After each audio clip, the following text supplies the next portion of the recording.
맡기시고 또 하나님 이뤄가실 일들을 기대하시면서 기도하고 간구하고 또 하나님 말씀 앞에 가는 우리 성산의 가족들이 되었으면 좋겠습니다.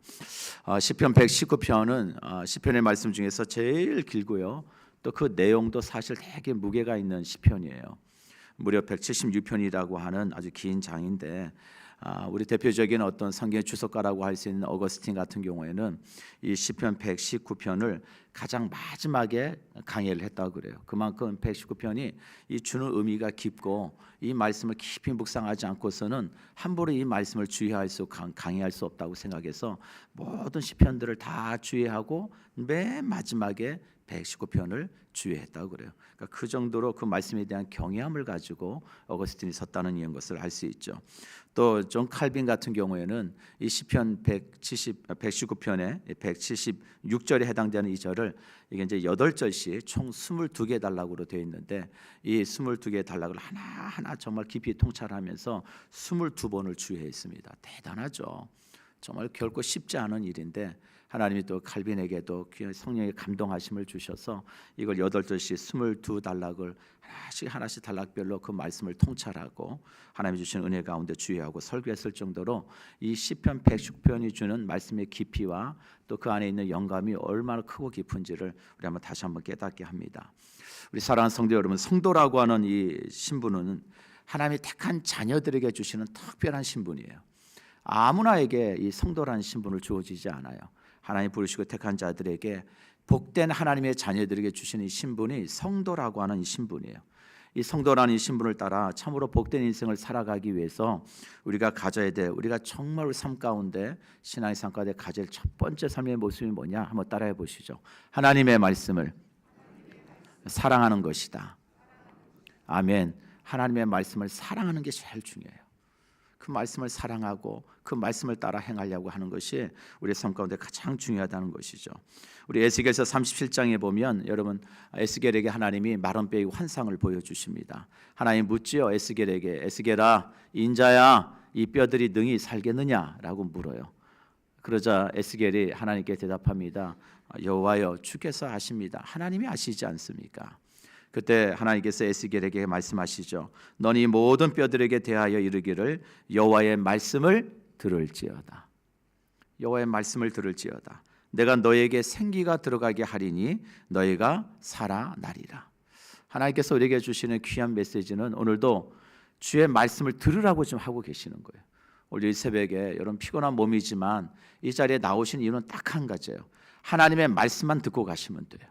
다른 어떤 것도 마음에 두실 필요 없습니다. 그저 말씀이 들린 대로 들으시고 그 말씀에 아멘으로 화답하시고 그 말씀을 붙들고 기도하시면 돼요.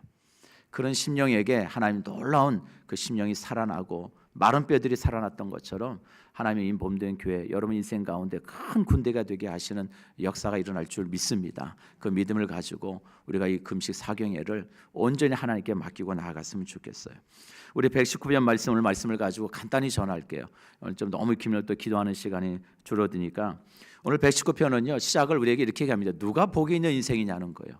어떤 인생이 복이 있느냐. 우리가 시편 1편도 이렇게 시작하죠. 복이 있는 자는 어떻게 해야죠? 악인의 꾀를 따르지 아니하고 어떻게 해요? 죄인의 길에 서지 아니하고 오만한 자의 자리에 앉지 아니하고 오직 여호와의 말씀을 즐거워하여 그 말씀을 주야로 묵상하는 자로다. 시편 1편의 말씀대로 누가 복된 인생이냐? 그 복된 인생은 주의 말씀을 즐거워하고 그 말씀을 어떻게 해요? 주야로 묵상하는 자, 그 말씀을 내 마음에 두는 자가 복이 있다라고 시작해요. 오늘 119편도 우리에게 동일한 질문을 던집니다. 누가 복된 인생이냐는 거예요. 여러분 올 한 해 우리 모든 성산의 가족들이 정말 하나님 앞에서 복된 인생이 될 수 있기를 주의 이름으로 축복합니다. 복된 인생을 살아가셔야 돼요. 그저 시시한 인생 되지 마시고 우리 성산의 모든 성도들은 정말 하나님이 살아계심을 경험하고 여러분의 인생을 통해서 많은 사람들에게 정말 진실로 하나님이 살아계시는구나, 하나님을 믿고 따라간다는 삶이 저런 것이구나 라는 걸 보여줄 수 있는, 증거할 수 있는, 그 하나님을 정말 자랑할 수 있는 우리 성도들이 다 되기를 주의 이름으로 축복합니다. 그러기 위해서는 복된 인생이 되셔야 돼요. 근데 그 복은 내가 복된 인생이 된다고 되는 것이 아니라 하나님이 주셔야 돼요. 하나님이. 그래서 오늘 119편에 시편 1편에서 말씀하시는 복된 인생의 그 정의 앞에 오늘 우리에게 두 가지를 더 우리에게 말씀하고 계셔요. 어떤 인생이 복된 인생이냐? 오늘 1절 한번 다 같이 한번 읽겠습니다. 시작. 행위가 온전하여 여호와의 율법을 따라 행하는 자들은 복이 있다. 오늘 첫 번째 여호와의 말씀을 따라 뭐예요? 행하는 자들이 복이 있다라고 말씀하셔요. 원어 성경을 보고요. 여러분 혹시 영어 성경을 갖고 계신 분인지 모르겠어요. 영어 성경 NIV라든지 NSV라든지 성경을 한번 보시면 여기 보면 행위가 온전하여 여호와의 율법을 따라 행하는 자들이라고 하는 행하다라고 하는 이 단어가 영어 성경의 번역에 보면은 work라고 나와 있어요. work가 뭐죠? 걷다. 원어도 걷다라고 돼 있어요. 그런데 우리 개역개정 번역에는 이것을 행하다라고 번역해 놨어요. 근데 원래 의미 따르는 무슨 얘기냐? 행위가 온전하여 여호와의 율법을 따라 걷는 자들은 복이 있으며, 이게 정확한 해석이에요. 말씀을 따라 걷는 자가 복이 있다라는 거예요. 여러분 첫 번째 우리가 가져야 될 첫 번째 우리가 복된 인생이 되기 위해서 가져야 할 게 뭐냐? 하나님과 말씀과 걷는 거예요. 저는 이 말씀이 참 너무 은혜가 되었어요. 여러분 우리가 어떤 인생을 가다 보면 여기 있죠. 우리 한번 나가서 한번 우리 걸을까? 이런 얘기 하죠. 여러분 이거 한번 좀 생각해 보시면 좋겠어요. 우리 한번 나가서 같이 좀 잠깐 좀 걸을까? 여러분 걷는다는 의미가 뭐죠? 걷는다는 의미가 뭐예요? 걸으면서 이런저런 대화도 하고 사색도 하고 묵상도 하고, 그러면서 우리 흔히 얘기한 것처럼 철길을 따라 걷는다, 숲길을 따라 걷는다, 이런 어떤 걷는다가 주는 우리 삶의 의미가 있어요. 무슨 얘기인지 아시죠?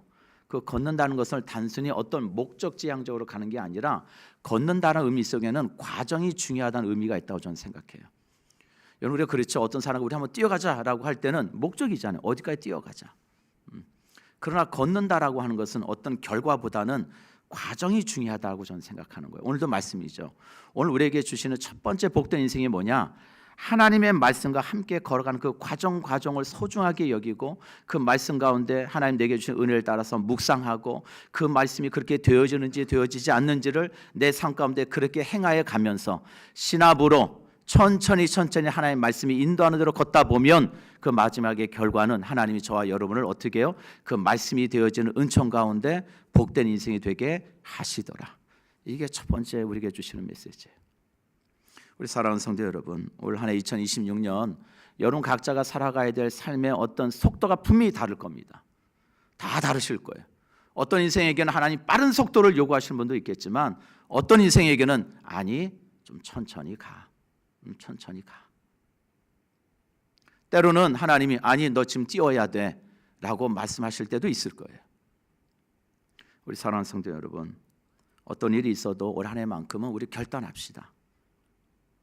어떤 목적지향도 중요하지만은 하나님의 말씀이 내 삶 가운데 정말 그렇게 되어짐을 경험해 가고, 그 말씀을 정말 사랑하면서 순간순간 그 말씀이 내게 주신 은혜를 붙들려고 애를 쓰고, 그 말씀이 정말 내 안에 머금으로 인해서 그 말씀이 주시는 기쁨을 붙들고 가려고 하는, 걸어가는 그런 인생, 그 말씀이 나와 함께함을 목도하고 그 말씀이 내 안에 주어짐으로 인해서 정말로 즐거워하는 그런 인생이 될 때 하나님은 그 인생을 복되게 세워가실 줄 믿습니다. 오늘 한 해 우리 그런 인생이 되었으면 좋겠어요. 여러분 분명히 말씀과 함께 걷다 보면 여러분 인생 가운데 여러분의 삶을 스탑시키는 많은 요소들이 분명히 일어날 거예요. 분명히 있을 겁니다. 여러분 그러할지라도 여러분 don't stop, 절대 멈추지 마세요. Don't give up, 절대 여러분 포기하지 마세요. 우리 하나님은 살아계신 하나님이시고 그 말씀이 말씀되어지도 우리 삶 가운데 역사하시는 하나님이기 때문에 어떤 일이 있어도 여러분 절대 멈추지 마시고 그 하나님의 말씀을 따라 걷는 일에 여러분 삶을 드리고 포기하지 않고 그 말씀이 되어짐을 여러분 삶 가운데 경험되어지는 그런 인생이 되기를 주의 이름으로 간절히 축복합니다. 여러분 두 번째로는 2절 한번 읽어볼까요? 2절 시작. 여호와의 증거들을 지키고 전심으로 여호와를 구하는 자가 복이 있도다. 두 번째로 시편 119편은 우리에게 두 번째로 어떤 인생이 복된 인생이냐, 두 번째 우리에게 정의를 줍니다. 뭐라고요? 전심으로 여호와를 뭐하는 자가요? 구하는 자가 복이 있대요. 여러분 오늘도 이 새벽에 우리 전심으로 좀 하나님만 좀 구하는 이 새벽이 되었으면 좋겠어요. 여러분 삶에 어떤 고민과 염려가 있다 할지라도 그냥 하나님 봅시다. 우리 하나님 보면서 하나님 오늘도 내 삶의 모든 것을 다 알고 계신 하나님께서 구하는 그 모든 것에 하나님 반드시 응답해 주실 줄 믿습니다. 오늘 우리 조소숙 집사님이 기도하실 때 우리 한 왕의 신하의 그 아들의 그 고침을 위해서 주님께 찾아가서 예수님, 제 아들을 좀 빨리 오셔서 고쳐달라고 간구하잖아요. 좀 빨리 좀 내려오셔서, 지금 이 가나에 있고 자신의 아들은 가버나움에 있는데 주님 좀 가버나움에 가셔서 내 아들의 빨리 이 머리에 좀 손 좀 얹어주시고 기도해 주셔서 내 아들 좀 살려주세요. 그때 주님이 뭐라고 말씀하셔요? 내 아들이 살아있다 라고 할 때 이 왕의 신하가 어떻게 합니까? 하나님 주님의 말씀을 믿고 가더니. 우리 사랑하는 성도 여러분, 우리 하나님의 말씀에 능력이 있어요. 저는 저희 교회가 정말 하나님 뜻 가운데 세워지면서 가장 첫 번째로 가져야 될 우리 삶에 주목해야 될 중요한 삶의 결단이 있다면 우리 성도들이 하나님의 말씀을 사랑하는 거예요. 어떤 경우에도 어떤 일이 있어도 그 하나님의 말씀을 붙들고 그 말씀만 사랑하겠습니다. 오늘 두 번째로 우리에게 주시는 법, 전심으로 여호와를 구하래요. 누가복음 22장에 보면 예수님께서 예수님의 제자들과 함께 마지막 만찬을 나누신 이후에 제자들에게 어떤 제자로서 올바른 삶의 기준을 제시해 주십니다. 그런 가운데 예수님께서 갑자기 뜬금없이 그런 말씀을 하시죠. 야, 너희들 중에서 한 사람이 나를 팔 거야, 나를 배반하게 될 거야 라고 얘기하니까 제자들이 갑자기 소동이 일어납니다. 도대체 이게 무슨 얘기야? 우리 제자들 중에서 누가 한 사람이 우리 스승이신, 우리 앞에 계신 예수님을 누가 판다고? 도대체 누구야? 너니? 이렇게 서로를 이야기하면서 서로가 궁금해할 때, 그러면서 그런 가운데 그들 마음속에는 생각이 들죠. 제자들이 누가 서로 큰지를 막 또 서로 다툽니다. 논쟁이 벌어져요. 근데 주님께서 이렇게 말씀하시죠. 제자들에게 섬기는 자가 큰 자가 될 거야. 너희들 중에서 섬기는 자가 큰 자가 될 거야. 그러면서 예수님께서 베드로를 딱 주목하시면서 베드로에게 이런 말씀을 하셔요. 시몬아 보라, 사탄이 너희를 밀가부르듯 하려고 요구하였으나 그러나 내가 너를 위하여 내 믿음이 떨어지지 않기를 기도하였노니 너는 돌이킨 후에 내 형제를 굳게 하라. 이게 도대체 무슨 얘기인지. 예수님께서 지금 제자 베드로를 바라보시면서 시몬아 사단이 밀가부르듯이 너를 요구하였지만 내 믿음이 떨어지지 않기 위해서 내가 기도했다는 것을 기억해라. 그리고 내가 스스로 돌이킨 후에 내 형제를 좀 굳게 세우는 일에 나의 제자로서의 삶을 살아가거라. 이런 말씀을 하셔요. 그러니까 베드로가 그 말을 듣자마자 뭐라고 얘기해요? 아유 주님, 무슨 그런 말씀을 하십니까? 저는요 이미 주님과 함께 오게 갈 각오도 되어 있고요. 주님께서 죽는 데 가시면 저 죽는 데까지 갈 각오가 되어 있는 사람입니다. 아주 다부지게 예수님께 얘기하죠. 걱정하지 마세요. 저는 주님과 어디든지 가겠습니다.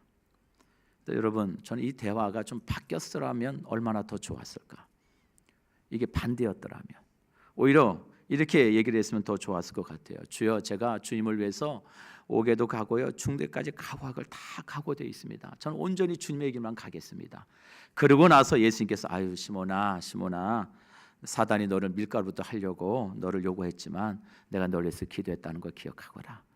아마 이랬으면 좀 베드로의 삶이 조금 달라지지 않았을까. 여러분, 그런데 그 다음에 여러분 우리가 잘 알고 있듯이 베드로가 어떻게 하죠? 예수님을 닭이 울기 전에 3번이나 배반하죠. 우리 사랑하는 성도 여러분, 이 말씀을 들은 이유는 딱 한 가지예요. 여러분, 나를 신뢰하시면 안 돼요. 내 힘으로 내 능력으로 되는 게 아닙니다. 저는 이 말씀을 드리고 싶은 거예요. 어떤 인생이 복된 인생이냐? 그 길이 어렵고 힘들어요. 좁은 길이에요. 누가 보더라도 쉽게 받아들이기 어려운 길일지라도 우리가 가져야 될 가장 중요한 두 번째 복된 인생은 뭐냐? 그 길이 내게 주어졌다 할지라도 하나님을 신뢰하고 하나님께 맡기고 하나님이 요구하신 그 길로 묵묵히 가는 거예요. 그러면서 하나님께 뭐예요? 구하는 거죠.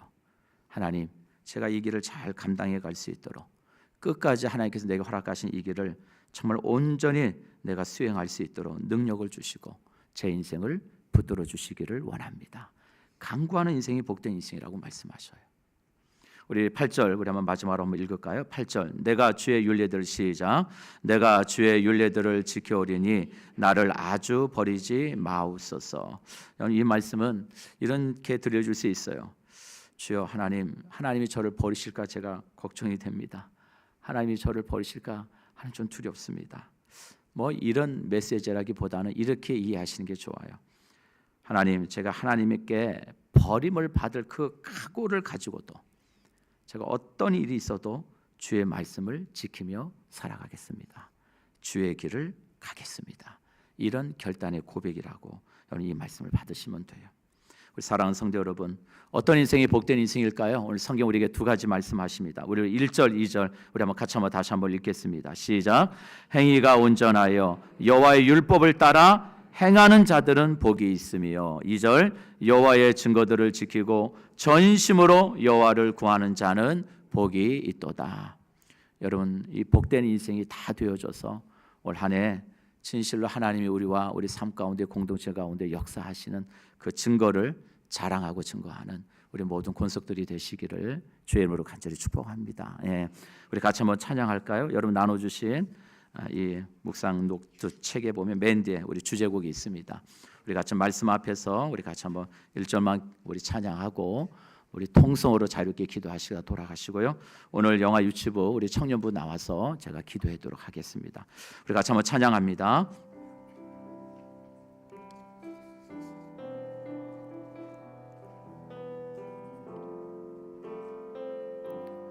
말씀 앞에